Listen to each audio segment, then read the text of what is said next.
There are some great and attractive people out here. I mean, it's true. People you will get along with, people that you will have great chemistry with, people who have qualities that you like. And if you really just want to be married, let's face it, you can do that. But it's not just about marrying anybody for you. That's the thing. You want to marry the right person. You want to marry the person that God has ordained for your life, the person who aligns with who you are, and even more so, where you're going, where you two can walk forward together in purpose and trust and love and joy, as opposed to standing still in confusion. Okay? Have we not all been there? And dysfunction and hopelessness and despair and all the other issues that come when it's wrong. These relationships where one person outgrows the other is because they got married to someone they were never supposed to be married to. Someone that they probably would have never even met if they were on their right path, heading in the right direction that God had ordained and destined for their life. Because when it's the right person, you all grow together. You don't grow apart. But you see, there's a catch to all this. In order to be led to the right person, you first have to be the right person, and then you have to be headed in the right direction as that person. When you are walking as your authentic self, the you that God intended for you to be, and you're heading down the path ordained for the real you, then you will meet your right person on that path. But look, if you're going southeast and your real path is northwest, you're not going to run into the man or woman that God has ordained for you there. You're not going to find your truest purpose there either. You're not going to find your God abundance there. At best, you will find lessons that will perhaps add to what has been planned for when you find your right path. And so if all you're running into are relational assignments or fixer-uppers or problems or situationships that only bring you more headache and heartache, it's because you need to check your compass. And for some of us, it's as simple as a slight turn. Whereas for others of us, we may need to just completely turn and go a different way. And so in this video, I'm going to share with you how to know if you're heading the wrong way, and then how to figure out which way to turn in order to begin walking as your truest self towards the right direction. Let's begin.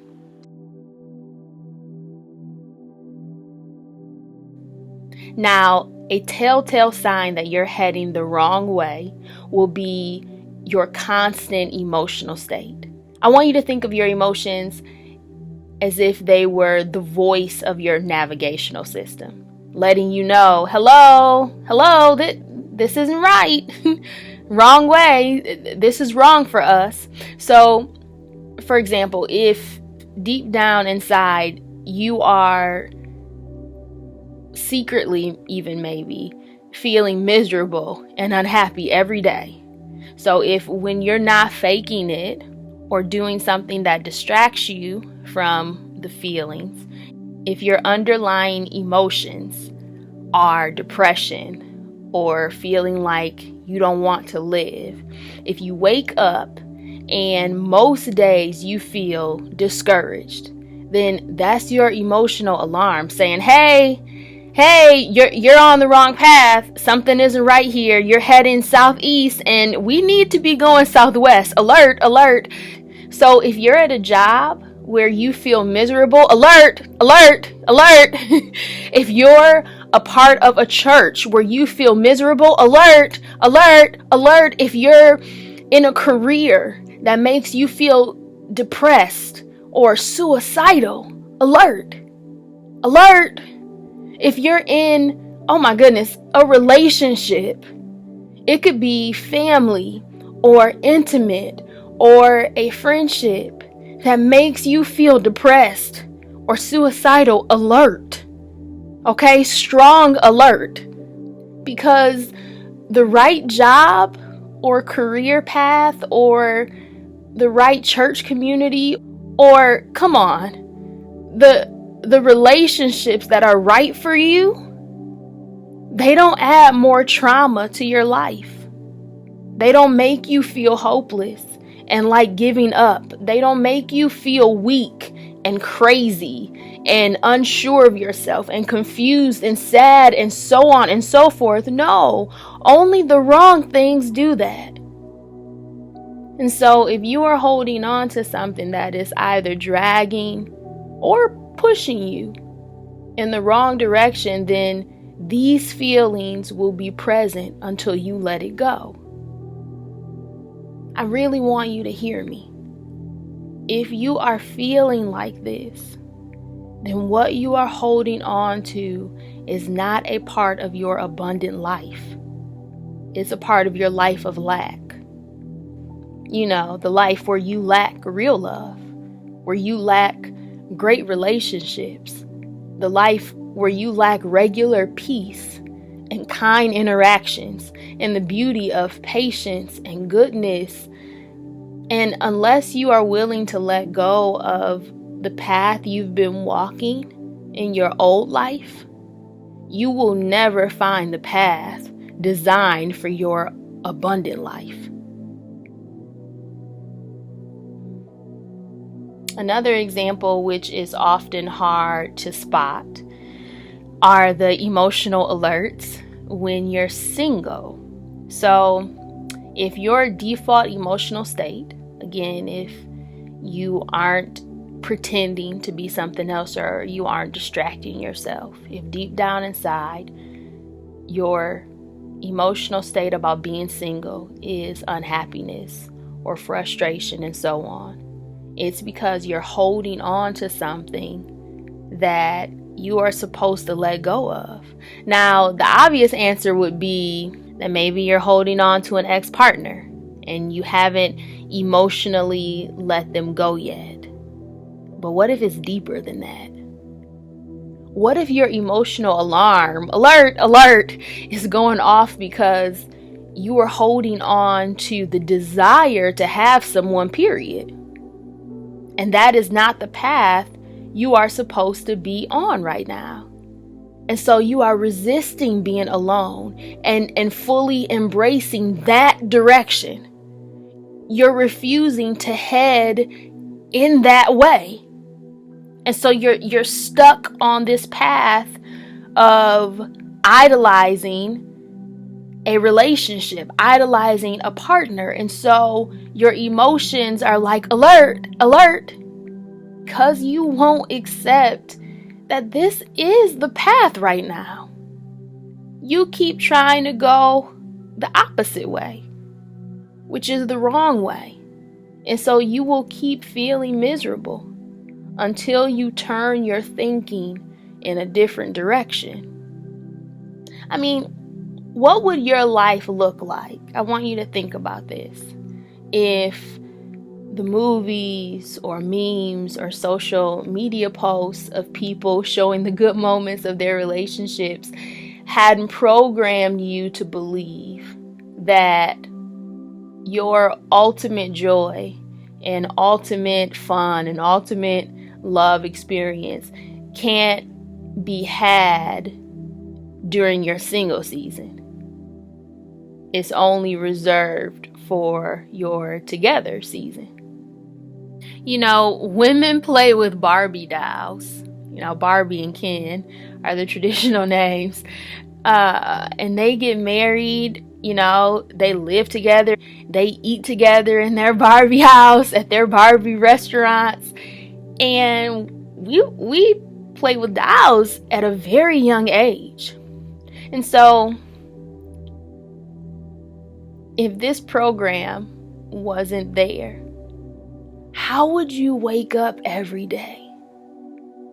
If it wasn't in the back of your mind, if you had nothing to grab hold of that told your mind, because the emotions are based on the thoughts you're thinking. So if there was nothing that you were lacking in any way, then you wouldn't be planning trips for later when you're with someone, or saving your good underclothes for when you're with someone, or stalling getting a house or moving or whatever we delay, because again, we have been programmed that it won't be as good if it's just you. Well, I hate to break it to you, but not really. But you're in a relationship with you longer than anyone else. You come into this world alone with you, and you go out of this world alone with just you. And so when you decide to fully and wholly embrace this path, you will begin to feel differently.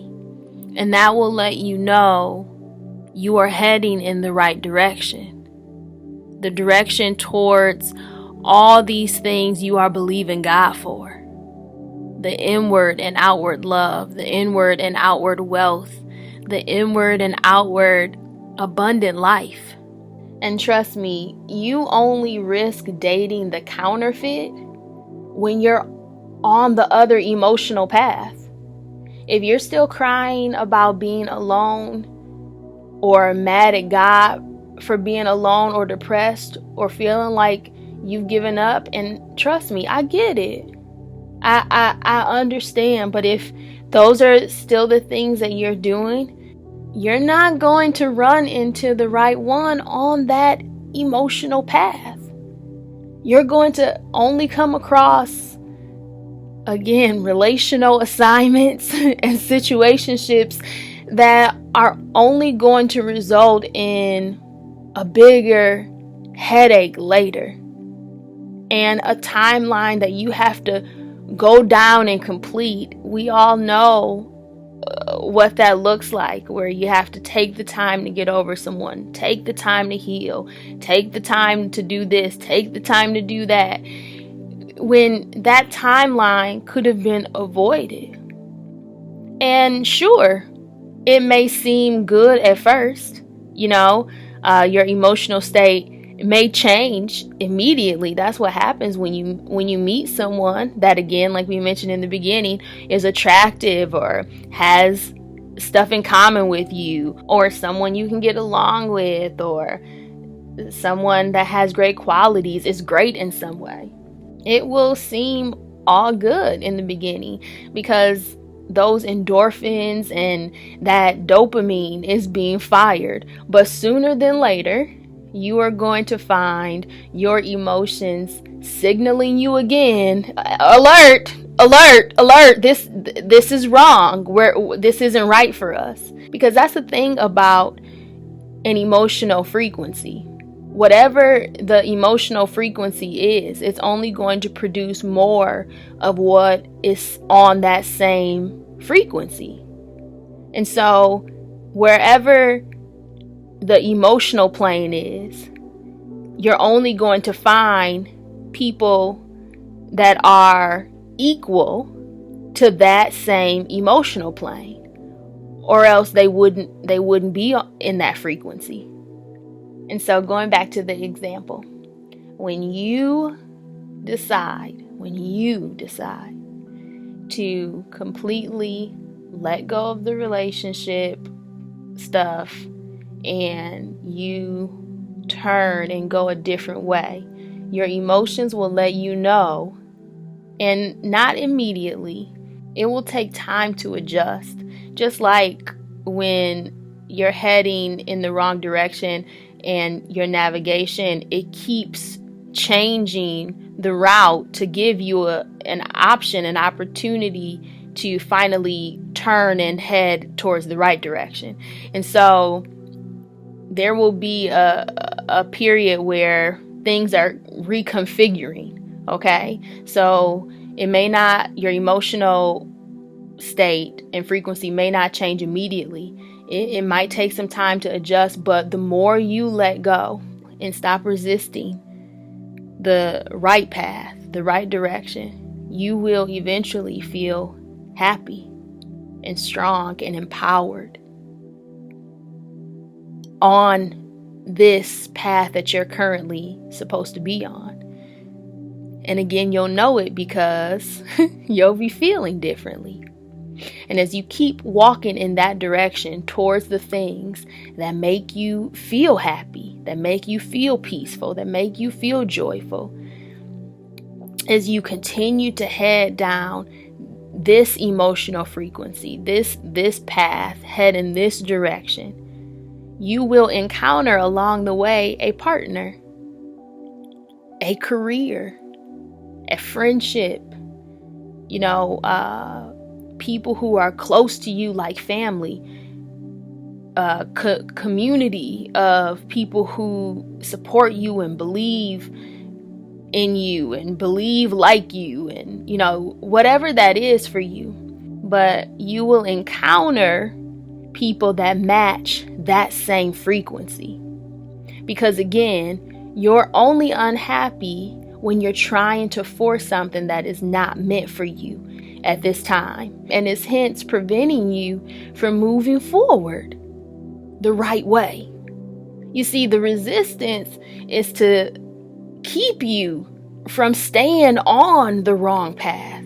And so when it comes up, you know that, okay, something isn't right here, something is wrong. It's either indefinitely wrong, or it's just simply wrong for the path right now. And so you have to explore what is on the other side of your resistance. And while we're talking about resistance, it's a good segue to bring me into my next point on how to figure out which way to turn in order to find the real you, and as a result, find your true path. And so I want you to ask yourself, what am I resisting? What is that thing that kind of nags at you on the inside? What are you hesitant to investigate or explore or turn and look at in the shadows of your inner being? The stuff that you kind of throw and push back in the closet. It could be past, present, but it's something that you won't take the time and explore to get a clearer understanding of it. It's the things that keep coming up in your life, whether it be your inside or outside world, okay? But it keeps showing up. It's what you're afraid to explore. It's the thing that you maybe run from because of perhaps, I don't know, your belief system, or because of maybe people around you, or what they may think, or it's lots of reasons why we run from the things that keep coming up. Maybe people around you won't approve. Maybe they will reject you or leave you. Maybe they will think you're crazy or wrong, or whatever it is for you. But unless you take that, whatever that is for you, out of the darkness, and you bring it into the light of your understanding, where you look at it, you try to explore, you try to figure it out. Unless you open Pandora's box and figure out why this thing keeps coming up for you, then you will never find your true path or your true self. Because you see, the real you is not the you that you were born as. It's the you that is reborn, that has learned and unlearned, It's the you that in some instances will change so much that the people who have known you for years may have to get to know you again. It's the you that can stand on your own. It's the you that speaks up for yourself in power and likewise understands your strength in silence. It's the you apart from the ego. It's the you apart from the cultural conditioning. It's the you apart from the tradition. It's the you that exists and operates in the world, but you're not of the world. It's the you that doesn't have anything to prove. The you that owes no man nothing but to love.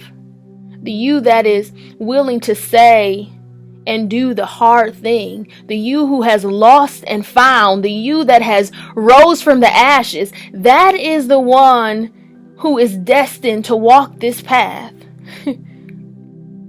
And this is a narrow path. Few find this because they're not willing to do this work, to find that abundant life that they came here to experience. And you know what that abundant life looks like for you. You know the desires of your heart, and having a counterpart is one of them. And the path you're called to walk has a counterpart who is equipped to walk it with you. And if you get with someone before you find your true self and your true calling, it in a way is unfair to them. Because when you do finally decide to turn and look at this, when, your assignment and purpose corners you to the point where you have no choice but to look, when God has walled you in, because that's the thing, God is so committed to you experiencing this abundant life that He will wall you in. He will lure you into the wilderness, into the dry place, into a place where you don't have a whole lot of stuff going on anymore. You don't have a whole lot of distractions to run to. Lure you into a pandemic, into a COVID nightmare where the world is shut down so that you could finally look, so that you could finally discover, so that you could finally turn and go a different way. And so, again, if you do this after you've met someone, it's unfair to them because you're no longer going to be the person they said I do to, or the person they met, or the person they got in a relationship with. And you will no longer be heading in the direction that is a match for them. And what if they don't have the capacity to head where you're now going? Head in the direction that now you're clear that you're supposed to be on. Or even more, what if they just plain and simple don't want to go that way? This is why you find the path first, and then you meet your counterpart on the way.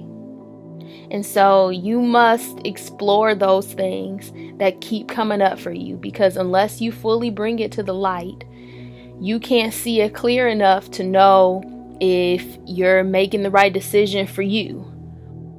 And I know it's scary, and you will probably lose people along the way.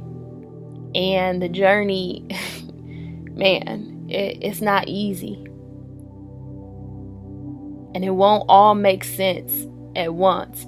And you won't know all the details of where you're headed or who you might become in the process. But faith is all about following the breadcrumbs, so to speak. It's all about taking one step after another. And as you do this, you will begin to see the path shine brighter and brighter unto the perfect day. And so I want you to know that I love you deep. And It's not easy to break away from the tradition. It's not easy to break away from the mold of what's comfortable and familiar, but finding your true self and your true life path, which brings you your true abundant life, is worth it. And you're worth it. And a lot has been sown before you for you to be able to reap the harvest that is ripe for you. A lot has been paid for you to be able to step into this abundant life. And so I'm thankful for you. I want to wish you a happy Thanksgiving today. If you celebrate Thanksgiving, if you still subscribe to this holiday. If you don't, that's okay. But if you do, happy Thanksgiving. Today is also my birthday. And so I'm double thankful on today. I think this is like the third time in my life maybe that I can remember where my birthday has fell on Thanksgiving Day. And so today I am starting a new year, and I feel so grateful and so abundantly blessed to be able to connect with you all, people all over the world. It just means so much to me. And so if you want to send me something for my birthday, I will leave my information in the YouTube description bar. Anybody that knows me knows that I love lotion, I love gummy bears, I love fragrances, or whatever God puts on your heart to send.